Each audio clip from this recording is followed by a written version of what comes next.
রাজনীতিতে বাংলায় মমতা ব্যানার্জি জিন্দাবাদ। মমতা ব্যানার্জি জিন্দাবাদ। বেঁচে থাকুন এইভাবে আমাদেরকে শেষ করার জন্য। হাততালি আপনাদের জন্য, হাততালি। আমাদেরকে আপনি লাশের পর লাশ দেখবেন, এবার আবার লাশের পর লাশ দেখবেন। এটাই হচ্ছে আপনার অনেক কৃতিত্ব। পুরো বাঙালিকে আমাদের নতুন প্রজন্ম আমাদেরকে পুরো শেষ করে দেওয়া হলো। এবার আপনি খুশি তো? জিতে গেছে তো? আপনাদের বাম আমলের প্রতিশোধ নিতে আপনারা যে খুলে আম দুর্নীতি করেছেন, কি ভেবেছিলেন বাপের উপর বাপ হয় না? দেখে নিলেন তো এবার বাপের উপরে বাপ হয়। আপনাদের অন্যায়ের জন্য আজকে আমাদেরকে বলির পাঠা হতে হলো, বলির পাঠা। কোথায় যাব আমরা? অবশ্যই মমতা ব্যানার্জির ক্যাডারদের জন্য। তারা যদি টাকা না নিয়ে সামনে দিকে কি করে আসতো এই প্রশ্নটা এত বছর? 2012 সালের এসএসসিতেও দুর্নীতি হয়েছে, সেটা চাপা পড়ে গেছে। তারপরে এটা খুলে আমি কোথায় ঢুকছো বলো তো তুমি? কোথায় কোথায় টাকা নেওয়া হয়েছে, কারা চাকরি পেয়েছে টাকা দিয়ে? কেন এগুলো কোথায়? যারা সরকার তারা যদি দুর্নীতির সাথে যুক্ত থাকে, আমাদের দোষ কোনটা? আমাদের যে আমরা অন্যায় করি,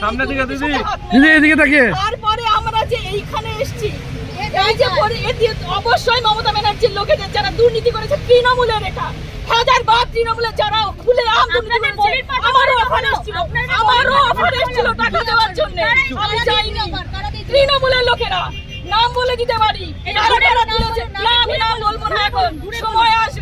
সময় আসবে সব মরণ কামড়। এতদিন কি আমরা সবাই চুপচাপ ছিলাম? এবারে মরণ কামড় দিয়েই তারপর মরবো। মরে তো যাবো, এছাড়া এইভাবে আমরা বাড়িতে তো আর ফিরতে পারবো না। অনেক কষ্ট করে 29 বছর বয়সে এসে আমি চাকরি পেয়েছি। 29 বছর বয়সে এসে 2012 সালের সেই আরএলএসটির পরে এই 19 সালে আবার নিয়োগ হলো। 7টা বছর পর, সে সময়ও দুর্নীতি হয়েছিল, এবারও হয়েছে। এত বছর পরে 29 বছর জীবনের শেষ সময় এসে আর আমরা কি দাঁড়াতে পারি? সারা বছর কি সারা জীবন কি মানুষ পড়াশোনা করতে পারে? এখন বলছে রিএক্সামের কথা। আপনারাই বলুন তো, পারবেন তো মাধ্যমিক পরীক্ষা দিতে? পারবে তো? ওরা যারা কথা বলছে তারা মাধ্যমিক পরীক্ষা আবার বসতে রিঅ্যাপিয়ার করতে পারবে তো? বেতন ফেরত দেওয়ার কথা বলা হয়েছে। আমি জানি না কিসের কথা বলা হয়েছে। পরিষ্কার বলেছি এটা করে নেব। আরে বেতন ফেরত যারা দুর্নীতি করেছে, আমরা তো দুর্নীতি করিনি। আর বেতন ফেরতের প্রশ্নই ওঠে না। আমরা যা সার্ভিস দিয়েছি আমাদের স্কুলে, আমাদের স্টুডেন্টদের কাছ থেকে খবর নিন। খাতাও দেখেছেন, মাধ্যমিক উচ্চ মাধ্যমিকের খাতাও তো আপনারা দেখেন। আমার এখনো আনফরচুনেটলি বলুন, ফরচুনেটলি বলুন, আমার কাছে এখনো আসেনি খাতা, আমি এখনো পাইনি। বাট অনেকেই পেয়েছে, আমার সহকর্মী যারা ছিলেন তারা পেয়েছেন। এখন আমরা কি করব? আপনাদের কি মনে হয় আপনাদের এই যে এই জাজমেন্টটা হলো, আমাদের দোষটা কোথায় বলুন তো? এই যে এতদিন আমরা শুনছি যে নিরপরাধীর শাস্তি না হোক, আমাদের কোন দোষে শাস্তি দেওয়া হলো আমাদেরকে?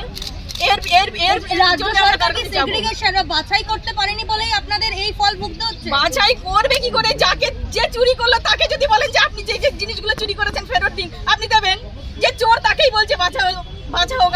সে সেগ্রিগেশন হয়েছে হয়নি তার জন্য সিবিআই দিয়েছে, সিবিআই তার জন্য ডেটা দিয়েছে, মানা হলো না। আমরা কোথায় যাব এখন বলুন তো? আমাদের হয়ে বলার কে আছে?